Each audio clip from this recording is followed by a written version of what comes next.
Pessoal, hoje vamos falar sobre o diagnóstico de coronavírus. Neste vídeo eu vou falar de uma maneira mais superficial como ele ocorre e como que é feito o diagnóstico. E no final do vídeo eu vou dar uma dica para vocês, para quem quiser se aprofundar no assunto, um local que você pode fazer uma aula de 2 horas, para você entender mais em detalhes como que ocorre esse diagnóstico, tá bom? Todo mundo sabe que o contágio se dá em partículas virais que ficam no ar, né? Então ele sai do trato respiratório de uma pessoa e invade o trato respiratório de outra pessoa. Então isso é importante a gente saber para a gente ter noção de como ocorre a coleta. Mas o que eu queria falar para vocês é como que o vírus consegue invadir lá no epitélio, né? Lá na mucosa, como é que ele consegue invadir a célula de uma pessoa. O grande segredo do coronavírus é que você vai ver que ele possui uma proteína conhecida como spike. Tá? Então nos artigos científicos você vai ver spike. É uma proteína que faz com que o vírus consiga invadir a célula, né, por um receptor denominado ECA. E o mais surpreendente é que todos os coronavírus possuem essa proteína chamada spike. São elas que se ligam na membrana e fazem com que o contágio ocorra na mucosa, né, então no trato respiratório dos indivíduos. Estando no trato respiratório, o vírus consegue cair na corrente sanguínea e de lá ele se prolifera por várias células do organismo. Uma coisa interessante também de falar é que a proteína spike ela é alvo de várias terapias, então muitas vacinas estão sendo desenhadas utilizando o spike como alvo para elas. Agora eu vou falar sobre o exame molecular. Pode ser que você já tenha feito, você já tenha visto algum profissional da saúde coletando, né? Então, você lembra que ele faz aquela coleta utilizando o suave nasal, então ele coleta naquela região possíveis vírus que podem estar lá. Então, olha só, falando um pouco sobre a infecção do vírus, o vírus, como vocês estão vendo aqui na imagem, ele se liga ao receptor, né? Não está denominado aqui, mas é o receptor ECA, ele se liga com a proteína spike e ele acaba invadindo a célula. Chegando lá dentro da célula, o vírus vai liberar o seu material genético, encontrar com o ribossomo e vai começar a produzir o RNA. Depois que produzir o RNA, a polimerase viral, que também é produzida pelo vírus, vai encontrar esse DNA e vai começar a fazer a replicação do DNA. Então, vários materiais genéticos do vírus vai começar a ser duplicado dentro da célula hospedeira. Logo em seguida, começa a transcrição subgenômica, também conhecida como nested. Então, vários RNAs começam a ser produzidos, como por exemplo do núcleo capsídeo. Vocês vão ver que essa região é muito importante para o diagnóstico molecular, glicoproteínas, membrana e o envelope. Logo em seguida, essas moléculas de RNA começam a ser traduzidas, em estruturas virais. Então, elas ficam retidas aqui na membrana do retículo endoplasmático rugoso e depois formam essa estrutura onde você tem todas as proteínas virais.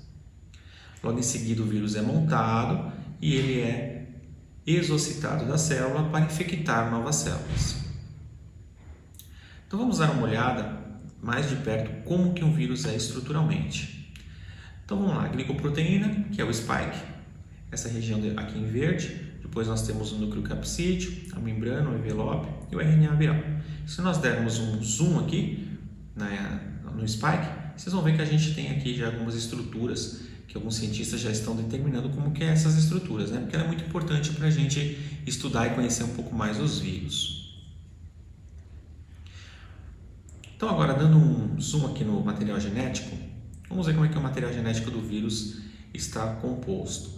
Então, o vírus do coronavírus, do novo coronavírus, ele tem aproximadamente 30 mil pares de base. Então, ele é dividido em algumas regiões, Então, principalmente, como eu tinha falado para vocês aqui, a RNA polimerase, o spike está aqui, e essas 3 regiões que são importantes, Lembrando do núcleo capsídeo, que é uma das regiões que a gente mais vai fazer o PCR em cima dele, a gente vai ver isso mais para frente. Já aqui eu vou comparar um pouquinho para vocês a diferença entre o exame realizado com PCR e o exame sorológico. Então, o exame PCR, como eu tinha falado para vocês, como a infecção é realizada no trato respiratório, a gente faz a coleta na região nasal utilizando um swab, conhecido como swab nasal.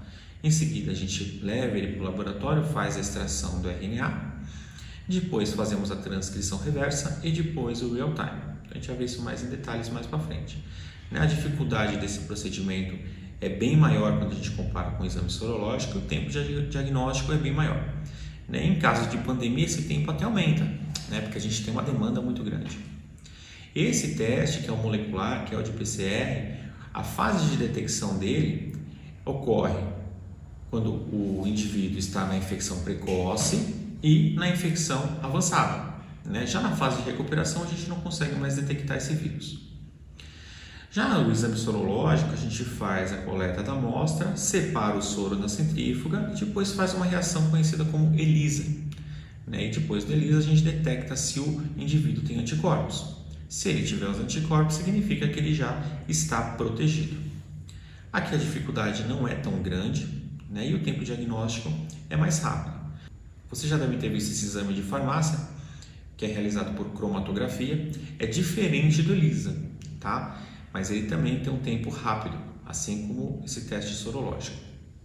Esses testes, quando detectam anticorpo, eles são realizados já na fase mais avançada, ou na fase avançada da infecção, ou na fase já de recuperação. Agora vamos falar da parte da extração do RNA, né? Desde a extração até o PCR em tempo real. Então aqui dentro do tubo, o que está acontecendo? Nós temos primers que são desenhados, né? Então existem kits que já vêm com esses primers desenhados, eles são colocados dentro de um tubo e junto do tubo a gente vai colocar então o material que foi coletado do paciente. O RT aqui é a transcriptase reversa, que é a enzima que vai fazer com que o material de RNA se transforme em DNA, a DNA polimerase e os DNTPs, que são os nucleotídeos, ATCG, e mais um buffer, que é um líquido que a gente deixa as condições ideais para que a reação ocorra. Então note que nesse slide está separado do lado esquerdo o one step, onde você coloca tanto os primers como a sua amostra e os outros reagentes no tubo, e ele já vai direto para a máquina. Já o two step, você coloca no tubo os reagentes, você faz uma etapa, essa etapa produz o cDNA e depois você faz a etapa de detecção do vírus. Então são duas etapas. Então pessoal, vou deixar aqui na descrição o link para um curso de 2 horas gratuito. Ele é um pouco mais aprofundado do que a gente está falando aqui. Então para você, principalmente que é profissional da saúde, vale a pena você dar uma olhada. Se você quiser acompanhando os novos vídeos, inscreva-se aqui no canal. Valeu, gente!